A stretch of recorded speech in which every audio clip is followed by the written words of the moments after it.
Travis Scott's ex-manager, who he left in the basement, is speaking out and is also exposing him and spilling some tea, as he phrases it.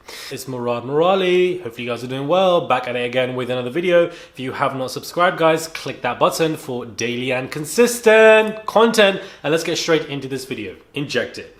So we have Travis Scott's ex-manager who was speaking out. Now, I did a video on this. It was circulating. It's been circulating on Reddit forums. It's been circulating on Twitter recently in articles here and there. And with the plight of this tragedy, it's obviously come back up on Twitter. So the ex-manager now has spoken out. This took place roughly 11 years ago, which is 2011. I know that sounds really weird. He speaks out in the videos and says that all of this is true. This is probably the worst man that I've met in my life. And that, you know, he used to work with him. So I thought he was just somebody who was meant to be his new manager.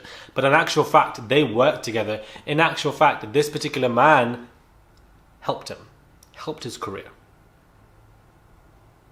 And for you to leave him to potentially die in a basement whilst he's having a seizure in front of you is awful. I don't know why anybody respects this man. I don't know why anybody is a fan of this man. Do you know what I mean? Like, all of this coming out about Travis Scott, I knew nothing about this.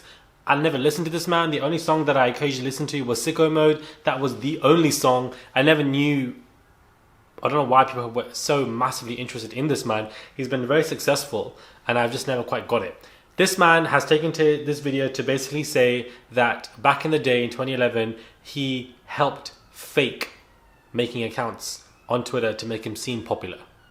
Travis Scott is the worst person I worked with in my entire career in music. 8 people are dead and hundreds more injured after Travis Scott's callous, reckless behavior at Astroworld.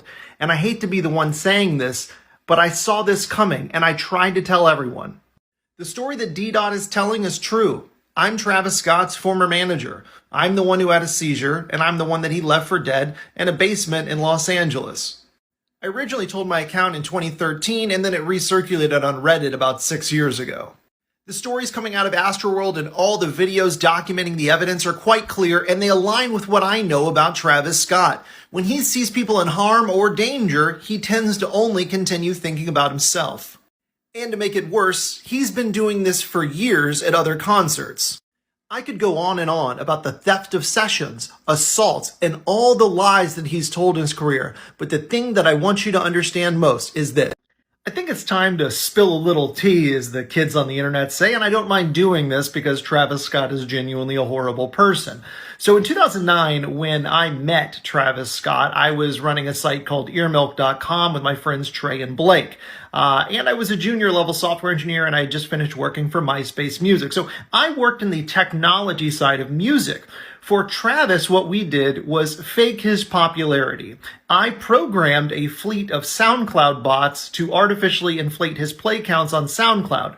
This told record label executives that he was much more popular than he actually was. We also did the same thing early on with Twitter. You may have noticed, and somebody made a joke about it, that his early followers could make an omelet because they were all eggs. We used software to enhance his visibility via the wrong means.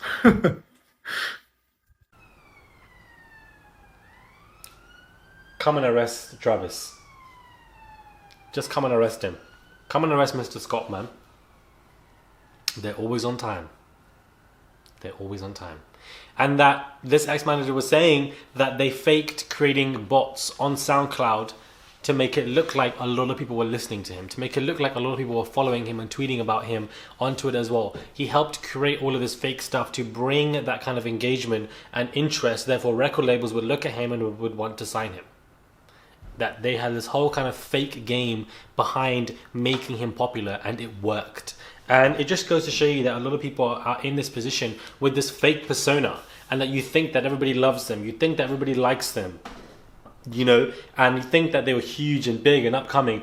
And in actual fact, how many other people have had fake bots and Twitter accounts and fake listeners behind them to push them up to make them seem popular? Like, how many people? It's interesting how, you know, interfaces can be used and manipulated for agendas, and this is exactly what this ex-manager is admitting and kind of exposing from Travis Scott's team, because he also helped him do it. And for him to help him do all of that, to push him up there, to get recognized by record labels, only for this man now to have a seizure in front of Travis Scott, and Travis Scott to leave this man in the basement as he's having a seizure, desperate for help, and can't even move, are going up and down, looking at Travis, and Travis has left him to walk away. And the next day, Travis said, "I don't want someone like you who has seizures and whatever." No empathy. Some kind of godlike figure and position. This is what the Kardashian family, Kanye West, all of them, they all have this kind of godlike.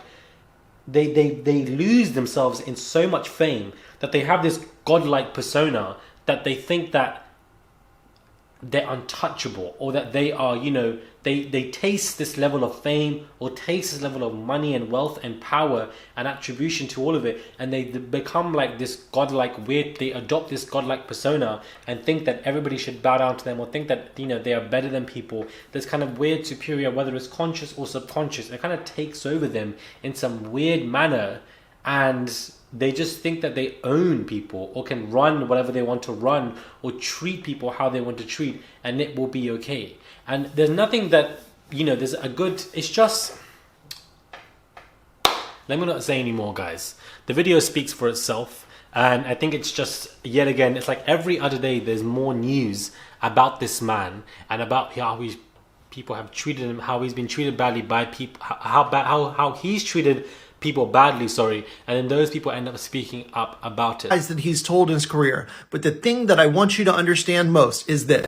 I think it's time to spill a little tea, as the kids on the internet say, and I don't mind doing this because Travis Scott is genuinely a horrible person. So in 2009, when I met Travis Scott, I was running a site called earmilk.com with my friends Trey and Blake. And I was a junior level software engineer, and I had just finished working for MySpace Music. So I worked in the technology side of music.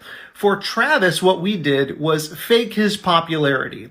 I programmed a fleet of SoundCloud bots to artificially inflate his play counts on SoundCloud. This told record label executives that he was much more popular than he actually was. We also did the same thing early on with Twitter. You may have noticed, and somebody made a joke about it, that his early followers could make an omelet because they were all eggs.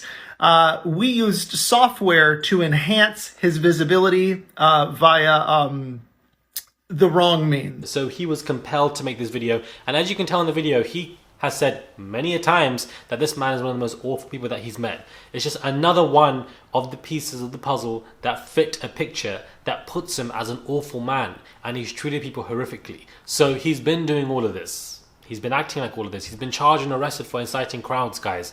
So it's awful, and I'm sure this ex-manager is, glad that he's spoken out. Let me know what your thoughts are when it comes to this video. What are your thoughts, guys? Travis Scott, yet again, more people are speaking up against him, and yet again, he's being reflected as an absolute douche, because that is basically what this man is. Subscribe to the channel, guys. Click that button for daily and consistent content. And I will catch you guys soon for another video.